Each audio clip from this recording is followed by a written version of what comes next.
Ladies and gentlemen and children of all ages, the play's The Thing, with your host, Judy Sleed. Special guest, Andrew Botsford, Associate Editor of the Press News Group. Underwritten by La Caponina, World's Greatest Pizza, and Taylor Collins. Now here's Judy. Yes, and once again, welcome to my show. Thank you, Lee, for that beautiful, beautiful introduction. I am Andrew Botsford with me. Second time, I'm so happy you could come. Again, you're an extremely interesting and bright person. If you say so. Yes. You just, the newspaper you're working for. Work for the Southampton Press. I've been working for the Southampton Press for a good number of years now. I'm actually on and off since 1973, all the way back to there, although I took some 10 years off to go charter fishing and travel around a bit. But yes, at the Southampton Press, we've just created a new newspaper. So we've renamed the company the Press Newspaper Group. And we have a new newspaper out in East Hampton now, the East Hampton Press, which is brand new. The Southampton Press is about 100 and some odd years old. It was started in the 1890s. Wow. About the same time, the same man named Burling started the East Hampton Star. He started a couple of weekly newspapers out here. The Southampton Press has been going that way for a long time, and the East Hampton Star has been in charge of sort of East Hampton. It's been the weekly newspaper of record in East Hampton. We've been doing the same work in Southampton, and now, in order to reach out to more readers and give our advertisers a vehicle to reach more readers, we decided to create another newspaper in East Hampton, the East Hampton Press. We have 3 editions out now of the East Hampton Press, which focuses on East Hampton news. In Southampton, we have a Southampton Press Eastern edition and a Western edition for the eastern half of Southampton Town and the western half of Southampton Town, sort of divided by the Shinnecock Canal. All of Southampton Town covers all the way from Eastport in the west to Sag Harbor and Bridgehampton in the east. And our editions sort of separate at the Shinnecock Canal because stories covering Hampton Bays and West Hampton Beach, and East Quogue and Remsenburg, and to some degree Eastport are covered in the western edition, whereas other stories about Sag Harbor, Bridgehampton, Sagaponack, Southampton Village, North Sea, Noyak, and Tuckahoe are covered in the Eastern edition. Because they're all in Southampton Town, there are some stories that are in common in our news sections because they're all under Southampton Town government. In East Hampton Town, we have coverage, in the East Hampton Press, we have coverage of just primarily East Hampton issues, although there's coverage of things to the west of East Hampton if they affect East Hampton residents. That's in the news section, and in the social section, it's all community columns from the eastern areas of Montauk, Amagansett, Springs, East Hampton Village, have their own social columns. In the other sections of the paper, there's more in common with what we have in the Southampton Press because Arts and Living, which is my particular expertise. Well, it's not expertise, but it's my responsibility, certainly. And in Residence, which is our real estate and home section, we've been covering East Hampton area for a long time. They're much more East End oriented. So in order to do this, you had to hire a whole lot We of have an new editor, people? actually, of the East Hampton Press who was formerly the editor of the Southampton Press. And he had gone on to do other work. And his work included working for Flying Magazine, included working for the Shelter Island Reporter most recently. And he came back from the Shelter Island Reporter to work for the Press Newspaper Group and be the editor of the East Hampton Press. But you're affiliated with both. Yes, but I work for both because I work for the Arts and Living section. I mean, my first responsibility is getting the Arts and Living section together. And we've been covering all the way from Eastport to Montauk and some of the North Fork and Arts and Living for a long time because, as I said to you when we were off the air, that the paper covers more of in Arts and Living covers more globally the East End, because people in West Hampton are interested in what's going on out in, I think that's all the sections. Yeah, that's it. Are more interested in what's happening out east, and people out east are interested in what's happening to the west. If Burt Bacharach comes to the West Hampton Beach Performing Arts Center, people in Amagansett and Montauk want to know about that because they want to go see him. If Derek Trucks is playing at the West Hampton Beach Performing Arts Center, which he's going to do in a couple of weeks, or if he's playing out at Stephen Talkhouse, everybody that follows his music wants to know where he is. So we're covering all of that. So you'll see there's a lot of commonality between the Southampton Press Arts and Living section and the East Hampton Press Arts and Living section. And there's a reason for that. You're also an actor. I'm an actor. And then, of course, you have to put that in. So if you're in West Hampton, Michigan, everybody will want to go from East Hampton and Montauk. Well, to see not you. always. They haven't always wanted to do that. Historically, Yes. there's been sort of a cultural looking to the east on eastern Long Island. People have looked from the more western parts of the East End to see what's going on in East Hampton, to see what's going on in Sag Harbor. But that's been changing a little bit with the creation of the West Hampton Beach Performing Arts Center, where there's a lot of very talented people coming in from all over the world to play in that venue. The Hampton Theater Company, which I've been involved with since 1984, 85, has been putting on productions in Quogue and in West Hampton Beach. For a while we were out of our theater in Quogue and we did productions at Guildhall in East Hampton. But we've developed an audience, a following that includes people from Montauk will come down to see an Edward Albee play, for instance, which we just did, Everything in the Garden. They'll come from Montauk, they'll come from Sag Harbor, they'll come from the North Fork to see plays like that in Quogue. And likewise, people in Quogue go out to Sag Harbor to go to Bay Street to see theater. And that's why the Arts and Living section covers all of the South Fork and some of the North Fork as well, because people like to go up there to eat, to taste the wines, to check out the theater up there at the Mattatuck Community Theater, the North Fork Community Theater is what it's called. You mentioned that the same man who started the Southampton Press also started the East Hampton Star. That's correct. But it was purchased by somebody else, right? Well, yeah, over the years, the Rattray family has been running the East Hampton Star for a very long time, and different people owned the Southampton Press after Burling. I think it was George Burling. After him, there were other companies involved. Don Lockheim bought the Southampton Press and the Hampton Chronicle, which has been joined into the Southampton Press. It's sort of the creation of our Western edition came from the Hampton Chronicle, because we used to be the Hampton Chronicle News was the Hampton Chronicle and the Hampton Bays News, and that was the western half of Southampton Town, put out by us. And then we changed the name to the Southampton Press Western Edition. But Don Lockheim bought those firms, those publishing firms, in the early 1970s. And his son, Joe Lockheim, is now the publisher of the Southampton Press, and he publishes the East Hampton Press as well. So I imagine he will want to go further west. Well, he's already got a paper further west because we have a tabloid paper. These are broadsheet papers. The papers that are the size of the Wall Street Journal or the New York Times are called broadsheet papers.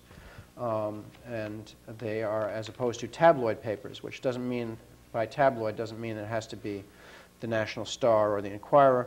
It just means it's a size. Like Newsday is a tabloid-sized newspaper, as is the Daily News and the Post are tabloid-sized newspapers. We have a tabloid newspaper in Moriches, in Brookhaven Town, called the Press of Manorville and the Moriches. And we put that out on Thursdays. We now have, by adding the East Hampton Press, we now have deadlines almost every day of the week.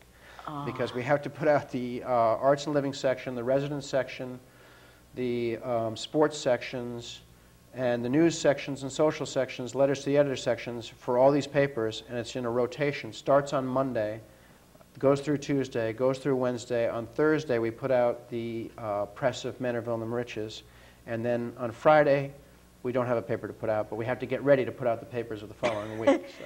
Well, I know every time I call you, you're so, like, you can hardly talk. You're always thinking the next thing We're pretty busy. We're pretty busy, and when all the time we're putting out papers, there's information coming in for the papers for the following week, and we have to process that information at the same time as we're getting papers out.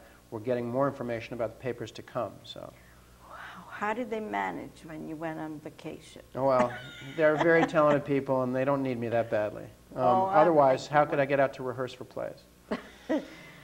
Yes, and now you're rehearsing for more plays. I'm not in the next play. The Hampton Theatre Company's had a pretty good season this year. We did The Tale of the Allergist's Wife in the fall. I saw that. Then we did the Edward Albee play, Everything in the Garden, which is a big success. I saw that and Edward too. Albee, as you know, is a local resident.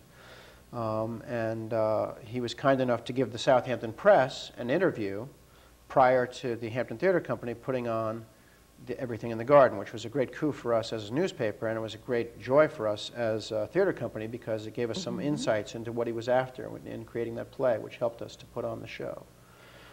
Then we did a show that I think you saw also, Breaking Legs, which is a comedy about gangsters involved in theater. Because of you, I go there. See, Oh, and I I see. tell everybody, Well, let's go there because I wasn't in Andrew that is there. show. I was in the know. first two, but I wasn't in that one. And I Well- won't be in the next one. But the next one has an interesting history on the East End.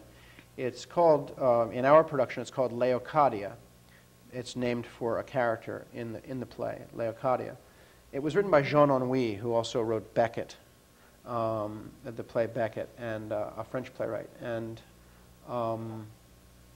it was done 50 years ago in New York with a cast that included Richard Burton and Helen Hayes.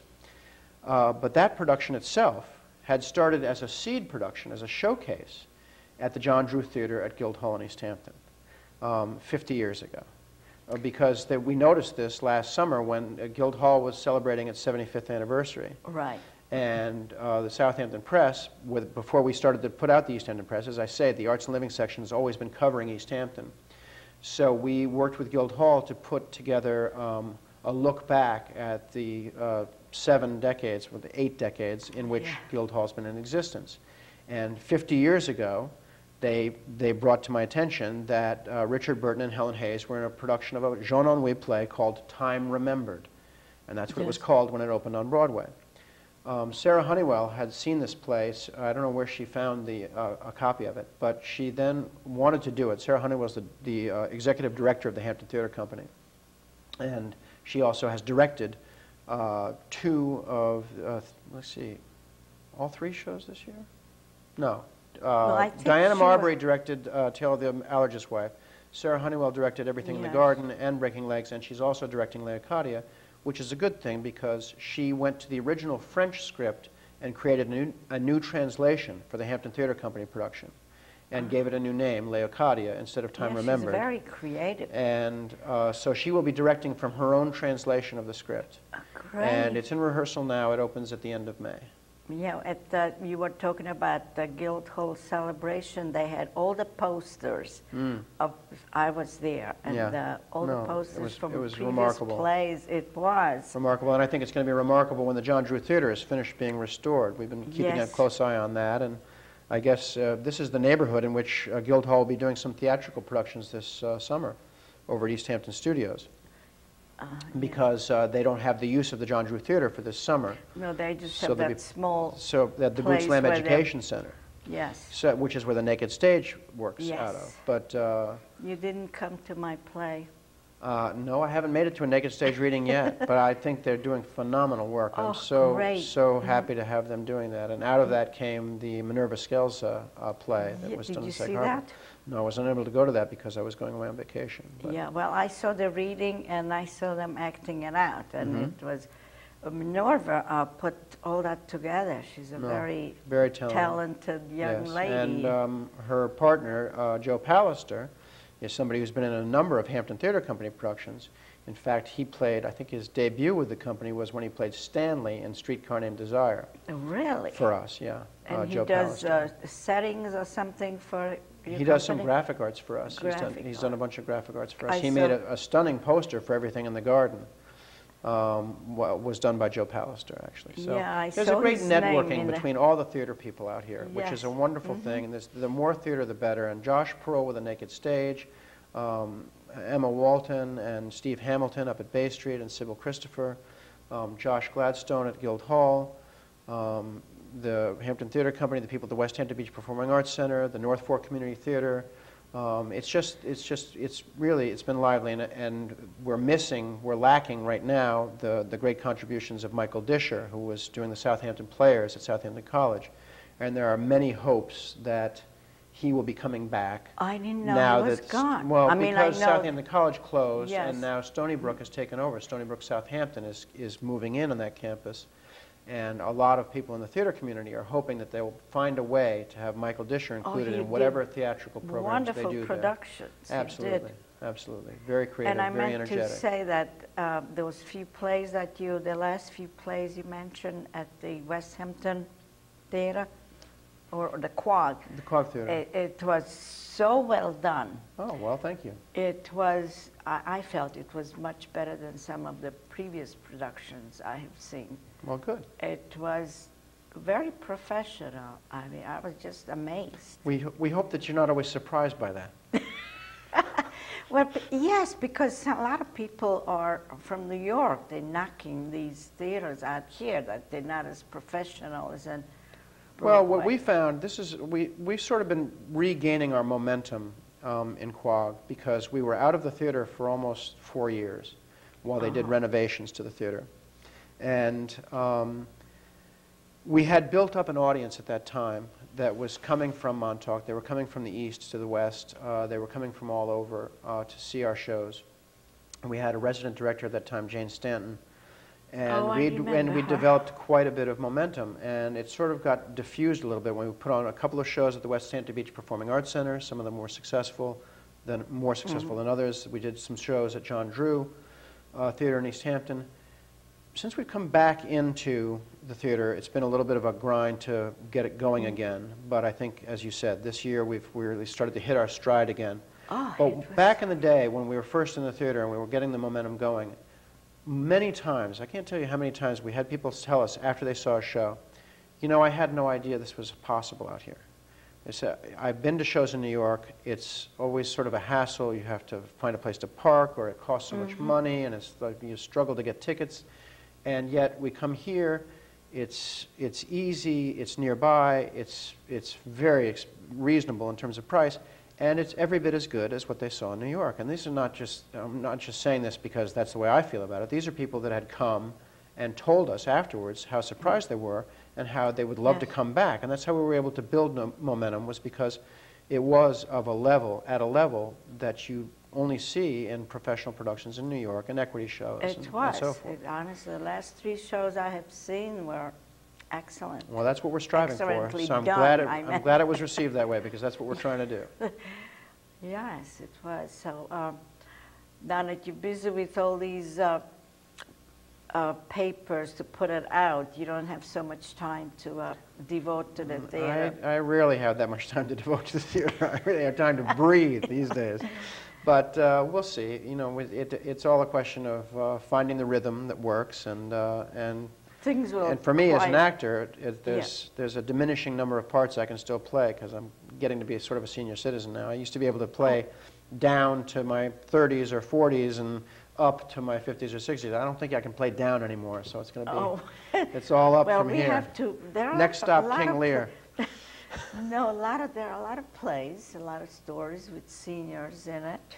Well, there you go. I just have to write a story, a play to fit you. Okay, I'm happy. I'm anytime. I'm always ready. So where have you been on your vacation?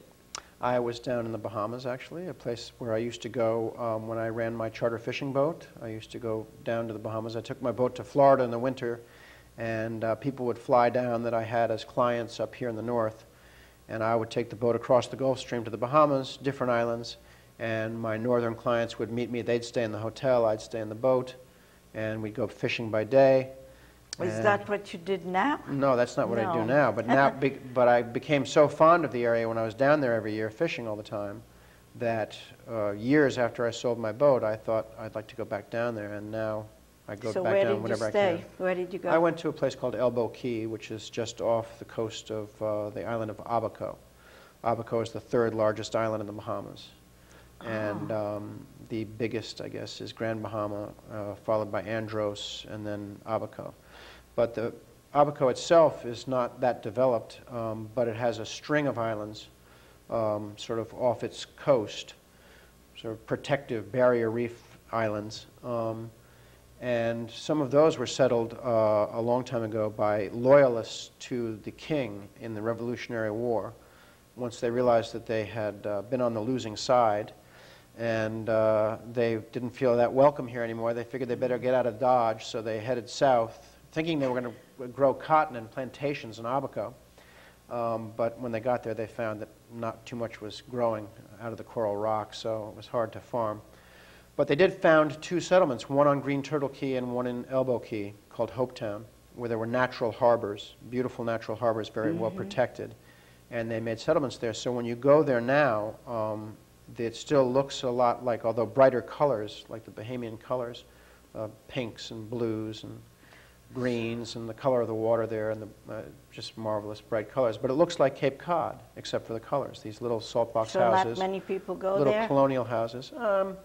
It's been more discovered now. The good thing about it, from my perspective, is that it's very small and can't really be developed too much. You can't put a 3-story building there, a 4-story building. There's not big hotels. There's no casinos. There's one golf course on Abaco. There's going to be another one on one of the outer keys. Well, do they have small hotels? They have little hotels, almost like inns, that have a few rooms and a couple of cottages that you can stay in. You can rent houses there. You can stay on a boat there. But there's not a lot to do except to stroll the beaches, maybe rent a boat and explore uninhabited islands nearby. It's very quiet. Well, it's very peaceful. You could go there and build a theater. Well, I could, but I don't think I'd want to. I'll come back here to act, and I'll go down there to relax. Relax. Yeah, yes. that'd be better. It must be, the beaches must be beautiful. They're lovely. And they They're probably lovely. have all those beautiful colored glasses. Yes, I used to collect wonderful. those. It's wonderful. And one of the best parts is no phones. No phones? No computers. I mean, you can have them there, and there are actually places where you can go, and if you bring your laptop, you can connect by your wireless, but you can also just turn it off, turn off your cell phone, and be out of touch for a little while, which at this level at the publishing company these days, it's nice to not have the phone ringing all the time and not to have to answer 800 emails a day. So, email's a blessing and a curse. Never has so much information been able to pass so quickly from one person to another. It's great for the newspaper game. It's also, it keeps you from doing any other kind of work, because if you have to answer emails, 100 of them, and every one of them needs to be answered, you can't just delete it. You have to send it back to somebody, or you have to send it on to somebody. And while you're doing that, 10 more come in. So you could basically just do email all day and never edit any copy, never assign any stories, never write any headlines. It's just, it's a racket. But that's why I like to go to places where there are no computers. That's better for me. Well, I'm not as busy as you are, but I do a lot of different things every day. And then I was just away also for 2 weeks. And it was marvelous. My head sort of cleared up. Exactly. And that'll happen. Back, I feel like that's why you go away. Yeah. Well, yeah, it was sort of unexpected, but I wanted to go anyway. And it was because but I couldn't find a time when I could go because I was so busy with everything. And this way, it was like a sudden move, and I just canceled everything that I had. I said, well, that's it. Because otherwise, I never would have canceled, never would have gone.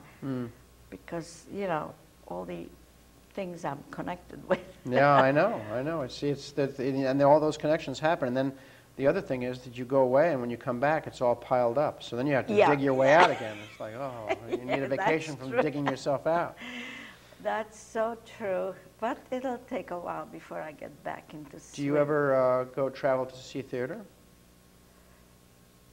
For instance, I went 2 years ago in 2004 into 2005, and then this Christmas again, I went to London for a week and saw 4 shows each time that I was there. And 2 of the shows that I saw this year are coming to the States. One's Frost Nixon with Frank Langella and Michael Sheen, and the other one's a Tom Stoppard play called Rock and Roll. And great plays. The last time I went, I saw History Boys, which came over here, and also Festin, which came over here. And Festin didn't do as well over here as it did over there. History Boys did well on both sides of the pond. But I just was wondering if you ever got a chance to go overseas to see theater. No, I don't, but a friend of mine who was my guest a few times, and he always goes there, and he brings shows back, and a couple of times he produced them. Oh, that's great. But he's always talking about the shows in England. Oh, it's amazing. There's so much of a different energy about theater in England.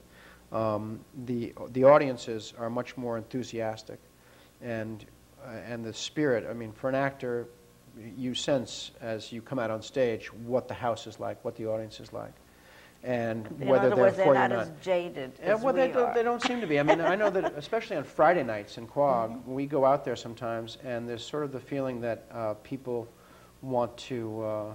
It's like they sort of have their arms folded, and they're okay. What are you going to do? Yes, you know, yes, do something, entertain me. American. But whereas if you go to England and you're in the audience, and I can only imagine what it's like from on the stage, but if you're in the audience, there's this sort of buzz in the room. And it's like, oh boy, there's going to be a play. We're at a play. It's going to be so exciting. It's going to be great. I can't wait till it starts. And there's just so much energy, and that does so much for a production, for an actor, to get that energy. They feed off that energy when they come out on stage, and it makes it a different experience. Of course, the plays are the plays, and they are the ones that I saw this year, all good plays, really good stuff. Billy Elliot, I guess, is going to come over here eventually too. The play that was made from the movie of the young boy dancer, right? Yes. Amazing musical. Well, we have been talking for almost a half an hour. Well, that's fabulous.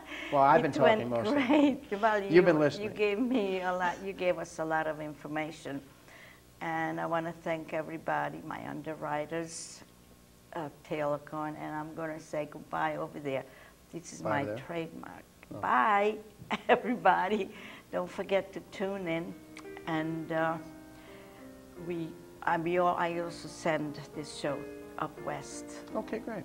To Riverhead and Manhattan it goes. Swell. And that's what so you're going to be well known in Riverhead and well, I live near Manhattan. Quogue. I live in Quogue, so. Oh, you do? So you have to tell me when can I see it in Quogue? Oh yeah, first I have to dub it. Okay. And then I take it to, first of all I have to wait a week before I get a tape from here. And then I dub it, and then like maybe in a month it's going to be in